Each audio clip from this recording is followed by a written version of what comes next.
Di nito mapapalakas ang impeachment case laban sa kanya. Bayaan na natin sila sa kanilang guni-guni. It doesn't have to be yung paniniwala nila, ay paniniwala din ng buong bayan. 5 days after the operation, naka-recover po kami ng CCTV. Hanggang kung saan nakita namin na yung ubang operatiba namin ay nagnakaw ng ebidensya mula doon sa crime scene. I-close na lang natin ang only the President is authorized to realign yung budget from the program to the regular. Ito yun na, yung budget na ako. Ito, pag-uusap sa budget pala ito ha. Is considered as EOCC kasi nag-i-invest sila yung kanilang para mabuhay ang kanilang actuarial.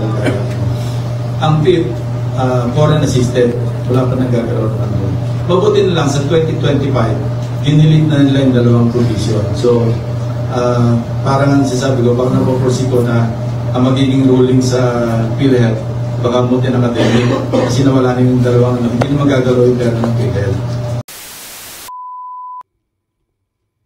Yes. Good morning mga kasama. Nandito na naman si Kuya Goods nagbabalik. At syempre, sabi ko nga sa inyo, kung hindi ka pa nakasubscribe, mag-subscribe ka na ha. Eto. Anak ng bugi talaga i-bell all nyo po para lagi kayong updated ha. Meron kayong natatanggap na notification. Ano ang usapin ngayon? Meron ho tayo nakita mula sa kampo ng Team Bagong. Team Bagong. Naku po, bumaligtad na ho ata. Dahil kilala nyo naman si Mayor Magalong, talagang solid Duterte yan. Ito si PMAyer din to si yung sa video na ito, kayo na huhusga. Nakita lang siguro natin ito na talagang ayaw niya na sa Team Bagong. Parang gusto na ata maging independent, nagsasarili na. Pero, makikita natin na andito siya kay Mayor. Kayo na bahala mag-analyze. Eto, usapang Candy. Naku, may nadadawit ang pangalan. Mukhang sino kaya ang makikilala nyo dito? Sino kaya ang madadawit na pangalan dito? Mukhang may ilalaglag dito mga kasama. Ito na tayong laglagan to the max. Protector, sino kaya itong protector na ito? Pasok natin. Kung sino pa ang sindikato, siya pa ang marahil kinakampihan ng gobyerno. Nagulat ang maraming netizen sa isiniwalat ng retired general na si Narciso Domingo patungkol sa mga tao sa likod ng pagmamanipula di umano sa mga kaso ng nahuling 990 shabu hall sa Metro Manila noong taong 2022. Ilang buwan lamang matapos ang panunumpa ni President Marcos bilang Pangulo. Dawit sa nasabing revelasyon ni General Domingo ang former DILG Secretary na si Benhur Abalos na tila nag-akusa raw na kung sino pa ang nakahuli sa pinakamalaking sindikato, siya pa raw ang humaharap sa patong-patong na kaso. Ito raw ang isa sa mga pinakamalaking injustices na mangyayari sa hanay ng Philippine National Police, kung saan ginagawa lamang raw ni General Domingo ang kanyang trabaho na isiwalat kung sino-sino ang mga police official na sangkot sa mga di umano'y pagnanakaw ng shabu sa hinihinalang storage area sa Metro Manila, kung saan naglabas pa nga ng CCTV. Nakitang-kita kung paano inilagay sa sasakyan ang tila sako-sakong iligal na droga na base sa kanyang sanaysay. Ito ang mga nasamsam o nasabat ng operasyon ng dating pamahalaan ni Pangulong Rodrigo Duterte para sa kanyang kampanya kontra iligal na droga. Dito makikita kung paano tinakas ng mga di umano'y hinahanalang police official ang mga shabu na nagkakahalaga ng mahigit sa 6 na bilyong piso. Dahilan para raw pag-initan si General Domingo ng mga di umano'y boss ni Sergeant Mayo. Ang nakakapagtaka raw dito sa hindi pagkanta ng nasabing eyewitness at susi sa malawakang illegal drug trade sa bansa, imbes na si Sergeant Mayo ang maharap sa kaso, tila bakit raw si General Domingo ang pinag-iinitan ng gobyerno. Isa pa sa kanyang mga shocking revelation, Tila may kinalaman daw dito ang ilan sa mga matataas opisyales ng pamahalaan, maging tila pagmamanipula ulit ng DILG Secretary na si John Vic Remulla, ang taong dumidiin raw sa former president na si Rodrigo Duterte at pilit na inuugnay ang mga nahuling shabu sa Maynila sa mga di umanay reward system raw ng dating Pangulo. Ayon mismo sa retired Police Brigadier General na si General Domingo, walang kinalaman ang dating Pangulo sa mga akusasyon na ito matapos nahuli ang pinakamalaking drug buy bust sa bansa. Ayon sa kanya, October 2022 nangyari ang insidente at ang Pangulo na sa mga panahong ito, walang iba kundi si President Marcos Jr. Nako, yun naman Kaya't pala. malinaw na iugnay sa dating Pangulo ang mga di umano'y aligasyon ng droga sa bansa dahil ang lahat ng ito ay nangyari raw sa panahon di umano ng bagong Pilipinas. Narito at panoorin ang shocking revelation ng retired Police Brigadier General na si Narciso Domingo, kung saan lantarang isiniwalat na kung sino pa raw ang sindikato, tila sila ang pinoprotektahan ng gobyerno. Former at incumbent DILG secretaries na sina Abalos at Remulla dawit sa revelasyon ng Police Brigadier General. Panoorin ang full video. Kababayan, ako po si Police Brigadier General Narciso Domingo, retired, ang dating hipi ng PNP Drug Enforcement Group na sa ngayon ay wanted na ng ating gobyerno dahil sa mga napakawalang kwentang mga kaso. Kami nakahuli ng 1 tonladang shabu. Kami pang gustong ikulong ngayon. Ayaw ko rin namang sumuko dahil ayaw kong magaya kay Secretary de Lima na nakulong ng 7 taon bago na absuelto. Masyado na pong sira ang pagkatao ko sa mata ng publiko. So, the public also deserves to know my side of the story. October 2022 po, nung nakahuli kami ng pinakamalaking drug buy bust sa kasaysayan ng Philippine National Police. 990 kilos po ang nakuha namin na nagkakahalaga ng halos 7 bilyong piso. Kasama po doon sa nahuli ay ang 2 suspects at ang isa doon ay isang pulis, si dating Police Master Sergeant Mayo. Tinunover po namin yung droga sa PDEA. In fact, nasunog na nila yun at kinasuhan yung 2 suspect na hanggang ngayon nakakulong. 5 days after the operation, naka-recover po kami ng CCTV na kung saan nakita namin na yung ubang operatiba namin ay nagnakaw ng ebidensya mula doon sa crime scene. Kinilala po namin yung mga nagnakaw at nabawi ang 42 kilos. So that to now make a total of 1.30 tons drug seize. Nareport po namin sa dating CPNP yun, General Asurin, na nag-utos kaagad ng agarang investigasyon. Yung operasyon na yun ay hindi ko po sana hindi ko po ginasusan ng malaki yun. Normal MOOE lang ng SOE 4A. At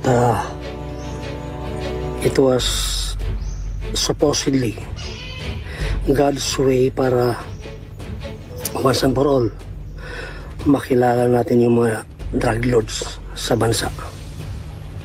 Pero di na rin po nangyari yun dahil 6 months after the operation, ay nagpasabog po si Secretary Binor Abalos ng kabaliktaran na istorya. Pinaratangan kaming may grand attempt to cover up Sergeant Mayo. Grand attempt, ilang minuto pa lang nung nahuli namin si Mayo, minisis ko agad yung bata niya, si Mike B, na nahuli namin si Mayo. Ang ebidensya niya po ay mga affidavits, mga salaysay ng mga boss ni Mayo sa SOU NCR na sina Colonel Ibanez, Colonel Gonzales, Major Salmingo at iba pa. Nang dahil sa presko na yun, courtesy resignation po niya ang lahat na full-fledged colonels and generals ng PNP. Out of 953, 18 po doon ang tinanggap, 3 general at 15 full-fledged colonel. Pero wala pong General Domingo doon. Dahil alam po ng ating Pangulong Bongbong Marcos na si General Domingo ay walang kinalaman dyan sa kalakaran ng droga. Ganun pa man, nag-file ng maraming sandamakmak na complaints. Yung bata ni Isael J. Abalos na si Napolcom, yung na-dismiss na Napolcom Vice Chairman Attorney Bernardo. Pero for 2 years, wala pong nakarating sa mga reklamo sa DOJ na yun sa korte. At in 2024, nakapag-retire po ako ng tahimik with full retirement benefits.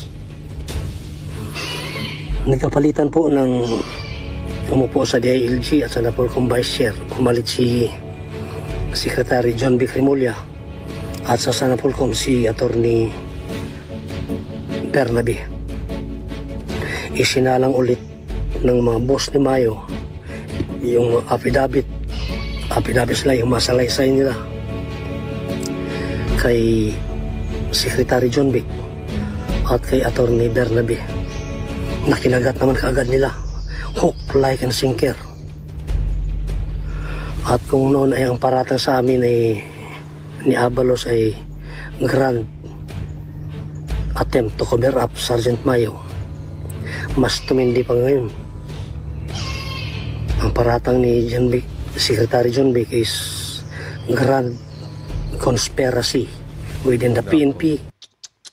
Bang klase talaga, no? Kayo na ho ang bahalang humusga.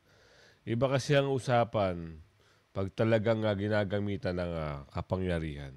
Diba? Kahit mali na, pwede mo na mga baguhin yan. Yan lang sabi sa hula.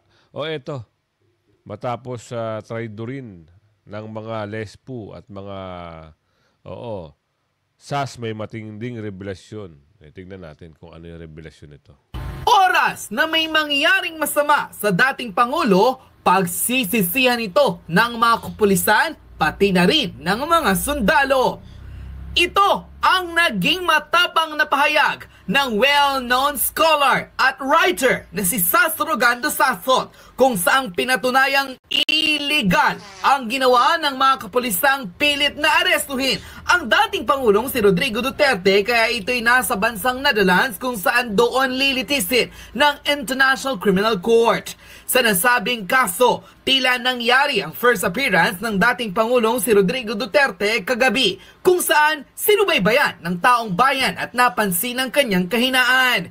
Nangangamba ngayon ang marami nitong taga-suporta na baka tila may mangyaring hindi maganda sa dating Pangulo na siyang pagsisisihan ng bawat Pilipino. Ito ang isa sa mga tagpong hindi na kinaya ng bawat Pilipinong sumusuporta sa kanya nang makitang mukhang mahina ang dating Pangulong si Rodrigo Duterte nang humarap ito sa korte. Hati ang reaksyon ng ilan, ngunit pabor pa rin ang taong bayan na hindi tama ang ginawa ng ICC na ipagpaliban ang nasabing pag-iimbestiga sa mga di umano'y alleged case laban sa kanya. Sa isang video, hindi na napigilan ni Sas Rogando Sasot ang maglabas ng sama ng loob sa ilang mga miyembro ng kapulisan at kasundaluhan kung saan sa kabila ng ginawa sa kanila ng former president, ito lamang raw ba ang igaganti nila sa kanila. Alam raw ng mga ito na iligal ang ginawa ng pamahalaan, ngunit pinabayaan pa rin nilang arestuhin ang dating leader ng pamahalaan. Dito na hindi napigilan ni Sas ang lumuha at sinabi sa mga sundalong mahiya silang lahat sa mga pinaggagawa nila at pagiging tahimik sa kung ano ang dapat nilang imik. Alam nilang mali, bakit hindi nila pinigil? Kasi, merong nabanggit sa nag-leak na video, 350, 350. Oo, umabot na 16 billion. Nako po. Alam niyo ho, ang pamilya Duterte o si Tatay Digong ang nagbigay ng sigla sa mga sahod nyo. Hindi ko malaman bakit may mga ganung bagay. Pero hindi naman daw ho lahat. Kasi meron ho tayo nababalitaan na talagang solid sa mga Duterte. Itong mga ibang, meron tayong nababalitaan. Iba talaga. May ibang grupo, hindi lang naman yan Oo, yung mga naniniwala dyan sa mga, ewan ko ba? Anong kulay niyan? Ito nga ang asiste dito. Pagdating ng mga oras at bagay-bagay na kailangan na talaga, nako po, Diyos mio Marimar. Baka hindi na daw kayo makita. Tuloy. Ito ang isa sa mga dapat malaman ng mga men in uniforms kung saan sa hindi inaasang pagkakataon kapag raw may mangyaring masama sa dating Pangulo, pagsisisihan raw ito ng maraming sundalo. Narito at panoorin ang makabagbag damdaming paglalahad ng katotohanan ng veteran writer at international scholar na si Sas Rogando Sasot, kung saan hindi mapigilang umiyak ng pagtaksilan hindi lamang ng mga kapulisan kundi ng mga kasundaluhan na sa kahinaan ng kanyang kalusugan, maaaring may mangyari raw ditong hindi inaasahan. Kaya't kung ito ay mapapahintulutan, sadyang magagalit sa kanila ang taong bayan. Tama. May mga boses na di ba? May mga umaatin na ng birthday, milyon-milyon. Tapos meron nagsabi, spokesperson ng babaeng, ewan ko ba doon, 60,000 lang daw umatin sa rally. Ha? Ano? Nakakaloka kayo. Pag kayo gumagawa ng fake news, okay lang sa inyo. Pag naghahayag ang mga DDS vlogger, sasabihin nyo fake news tapos kakasuhan nyo. Ganon kayo kagaling. Wait lang na. Wait lang. Malalaman din natin yan pagdating ng tamang panahon. Narito't panoorin ang full video! Mahiya kayo sa mga ninuno nating nagbuwis ng buhay nila sa pakikipaglaban sa mga dayuhan. Nakikita ninyo ang diferensya? Yung puti, pumatay, 300,000, mastermind siya ng invasion of Iraq. Hindi man lang kriminal yung mga nandun. Ayaw i-prosecute ng ICC. Yung presidente ninyo, ang tinutugis ay kriminal, adik, drug pusher. Ang akusasyon, indirect co-conspirator, at least 19 and at least 24. Yung isa at least 300,000, ayaw mong i-prosecute. Kung hindi nyo alam ang ibig sabihin dito, mahiya kayo sa pagiging Pilipino ninyo. Dahil hindi nyo alam kung anong nangyayari sa mundo at kung anong ginagawa sa inyo ng mga dayuhan. Bilang Asyano at bilang Pilipino. Nangbubunyi ngayon ng ICC dahil meron silang First Asian. Ano? First Asian, nagbubunyi ka? Pero yung Tony Blair, at least 300,000, hindi ito tumutugis ng kriminal, ha? Binomba nila ang Iraq. Illegal yung gera na yun. Maya kayo sa inyong pagiging Pilipino kung sa tingin ninyo ito ang itsura ng katarungan. Mahiya kayo.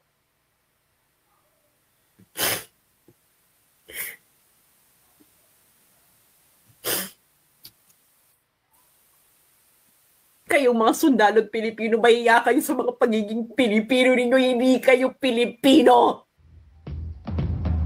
Warrant, ginawa nilang secret dahil nakakatawa at nakakasuka. Masisira ang narrative. Bakit? Ito, alleged crimes. Pinili, sinuyod ko talaga tong warrant of arrest. Buong magdamag kagabi bago ako matulog. Hinahanap ko yung 5,000, 6,000, 20,000, 30,000 na paulit-ulit nilang sinasabi. Hanggang ngayon sinasabi nila sa Western media. Ito lang ang numbers na nakita ko. At least 19 persons allegedly drug pushers or thieves. And at least 24 persons allegedly criminals, drug pushers, and thieves or drug users. Yan lang yung mga binabanggit nila para ipahamak talaga si Tatay Digong. Kita nyo, nagbigay pa sila ng bilang, 30,000 daw. Anak kayo ng bugi naman. Saan nyo nakuha ang balon niyang 30,000 na sinasabi nyo? Oo. Ito na mga taga-sisi na ito, talaga namang ibang klase din. Ibang klase din mag-isip. Oo, dahil siguro meron at magkano, sige lang. Sige lang. Ito, ano ba pag-uusap dito? Mas maganda ito ano kaya meron dito? Panoorin natin. Guni lang daw ayon kay Duterte ang umano'y bagong listahan ng mga peking pangalan na nakatanggap ng kanyang confidential funds. Ang House Prosecution Team naman, 80% ready na daw sa impeachment trial ng pangalawang Pangulo. Narito ang agenda report ni Zandro Ochona. Binaliwala ni Vice President Sara Duterte ang panibagong listahan ng mga umano'y peking tumanggap ng confidential funds ng kanyang opisina. Mula sa The Hague, iginiit ni Duterte na hindi nito mapapalakas ang impeachment case laban sa kanya. Bayaan na natin sila sa kanilang guni-guni. It doesn't have to be yung paniniwala nila, ay paniniwala din ng buong bayan. Paniniwala lang nila yun. Ang House Prosecution Team naman patuloy lang sa paghahanda. Sa ngayon, nakatutok ang mga miyembro sa bawat articles of impeachment. It's not an easy balance between an election and preparation, but we are doing our best since this impeachment involves national interest. It involves the second highest official of the country. So we will prepare very well. Guni-gunin nyo nga lang yan talaga. Sinabi na lang COA Tapos meron pa kayong mga panibagong pelikula. Meron naman kayong pangalan na tumanggap na naman. Ano na naman yan? Hindi nyo nga napatunayan sa umpisa pa lang, meron na naman kayo. May panibago na naman bang magkano? Magkano? Baka may panibago na naman ganon. Oo, ayaw yung magsitigil, ayaw yung maglubay. Puro kayo paninira, puro kayo Duterte ang may kasalanan. Bakit hindi nyo ungkatin yung nangyayari ngayon? Sa namumuno ngayon? Sige nga, yung GAA, yung BICAM, yung pondo, bakit hindi nyo imbestigahan? Puro na lang Sara, Duterte kayo. Takot na ba kayo? Takot na ba kayo talaga pagdating ng araw? Ewan ko ba sa inyo? Ito, kaya nga siguro ito si Sir Ping Lacson gusto nang lumipat panoorin natin to. Magandang araw, Baguio City, magandang araw, Pilipinas. Narito tayo sa isang konsulta ng bayan kung saan ang principal speaker natin ay hindi magdadagdag at hindi na magsasalita kung hindi makikinig. Makikinig sa bayan sa mga magiging ng mga ilang eksperto na may pinalaman sa mga tapos na mag-uusapan natin. Ang rules ng konsultahang bayan, magtatanong actually kay Senator Ping Lacson ay katulad ni Attorney Lyndon Aquino. Siya ay mula sa University of the Philippines, National College of Public Administration. si Mayor Benji Magalo ng lungsod ng Baguio City, at of course si Dean Rocky Belson, Dean ng College of Law ng San Beda University. Rules natin ay simple lang. Pagkatapos may mga pinili ko tayo ng topics, una po dyan ay may kinalaman sa ano nangyari sa Myanmar, sa Thailand, 7.7 earthquake magnitude. Paano kung mangyari ulit at mangyari sa Metro Manila, anong dapat gawin ng mga senador at ng senado? At pagkatapos pag-uusapan natin ang ISIS, ano ang sa tingin natin pagtingin ng mga panelists natin? At ano ang sa tingin nila dapat itanong sa senado, sa senador? Pag-uusapan natin ang national budget. Napakaraming problema sa budget, pero hindi ko ako magtatanong. Magtatanong ay ang mga panelists natin, titignan natin kung ano magiging katutunan ng ating panauhin. At of course, kasama dito ang audience. In-invite natin ang transport sector, in-invite natin ang business community, in-invite natin ang kabataan dito, at ilang representative ng kababaihan at iba pang civic society dito sa area na ito. Tigilin lang po natin sapagat tama-tama lang sa audience na ito. Pagkatapos ng ICC National Budget, pag-usapan natin anti-corruption, may pag-asa ko. Hindi ako ang magtatanong kayo at ang magtatanong ay ang panelists natin. At ang susunod na pag-uusapan natin maliban sa anti-corruption, ang pinaka-importante. Paano natin lalabanan ang kahirapan sa ating bansa? Sa lungsod na ito at sa buong bansa. Alright, magsisimula ko muna tayo sa Myanmar. Ang itatanong ko muna ay kay ang unang magtatanong at magbibigay ng kanyang puro-pura. Pagkatapos na isasagutin ni Senator Bing Lacson, anong natutunan natin at anong gusto nyo itanong? Mayor Benji, diretso na kanya tayo. Anong gusto mong itanong at anong gusto mong rekomendasyon sa Senado na maaaring nakalimutan nila o dapat nila gawin? Gusto ko sana itanong kay Senator King is how far have we gone with regards to our resiliency program? Merong existing na batas na ngayon, 1.121, yung Philippine Disaster Risk Reduction and Management Act. 2010 na pasa. Ako naman, mayroon ako experience sa Yolanda. Ang isang napasin kung ako lang sa batas, pwede siguro i-kaso ito sa amendment for the existing law. Yung pag-identify ng mga disaster-prone areas, meaning national disaster mapping. Kulang yan eh, parang hindi natin lang tayo ba magpo-construct ng mga gusali o mga infrastruktura sa lugar na alam na natin na vulnerable sa disaster. Like, noong nasa over kami, meron ako natatandaan na naging konsulta namin si Dr. Budilano, ng Pinos Baños. Alam mo, nung in-identify niya yung nag-mapping sa Region 6, 7, and 8, ako ang siyam yung kanyang in-identify na mga disasters, mga hazards. Sabi ko, pag sinunod natin yung, kasi minapping niya, mga red dots eh, wala na tayo pagtatayuan ng mga housing dito, wala na tayo pagtatayuan ng mga school buildings, siya halos lahat. Sabi niya, i-create na lang natin kung saan po pwedeng meron mitigation. So isa yun, yung mapping. Siguro, isa pang pwedeng pag-aralan, yung OCD kasi, Office of Civil Defense, most of its personnel, mga naka-attach lang from DND, wala silang sariling personnel. Nung nag-offer ako ng resignation, sounds familiar, yung nag-ano ako ng resignation letter, revocable, effective sa'yo, kasi wala na akong gagawin. Hindi ako binigyan ng implementation authority. Magka-craft lang ako ng yung CRRP, Comprehensive Rehabilitation and Recovery Program. Nagawa namin yun sa tulong ng CSOs, NGOs, international bilaterals at mga bilaterals. So isang natutunan ko doon, yung OCD, dapat ilipat na natin from the Department of National Defense papunta sa Office of the President. May eliminate po yung usual bureaucratic red tape.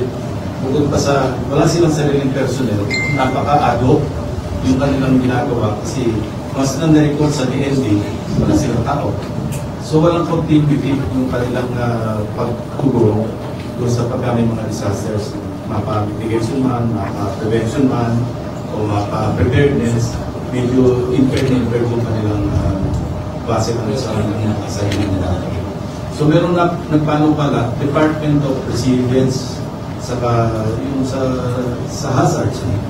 Pero ito, advance natin ha. Kasi yung pag-uusap dito, yung sa ICC, sige nga. And na hindi kompleto yung mga seaports at saka airports na re-facilitate. So, wala na ata. Design as well yung membership sessions. So, nung inaverage namin from 2016 hanggang 2020, nag-authorize ng 40s. At i-cloak na lang natin ang only the President is authorized to realign yung budget from the program to the regular. Ito yun na, yung budget na ako. Ito, pag-uusap sa budget pala ito ha. Is considered as GOCC kasi nag-i-invest sila yung kanilang para mabuhay ang kanilang actuarial. Ang PIP, foreign assisted, wala pa nagkakaroon ng ano. Mabuti na lang sa 2025, dinilit na nila yung dalawang provision. So, parang sasabi ko, parang napoprosi ko na ang magiging ruling sa PhilHealth, baka muti ng atending kasi nawala na yung dalawang hindi na magagalaw yung pera ng PhilHealth. So, at any rate, nung narinig ko nag-veto si Presidente ng items under the program, sabi ko parang superfluous kasi built-in na yung veto authority ng Presidente sa program appropriations at saka sa special purpose because only the President is authorized to realign yung budget from the program to the regular because ginagamit yan pang-augment kung kinulang yung budget sa isang item under the regular under any agency, in-augmentan niya nanggagaling sa program appropriations. So, yun. Ang importante lang talaga rito, merong matyaga na nagbubusisi sa budget.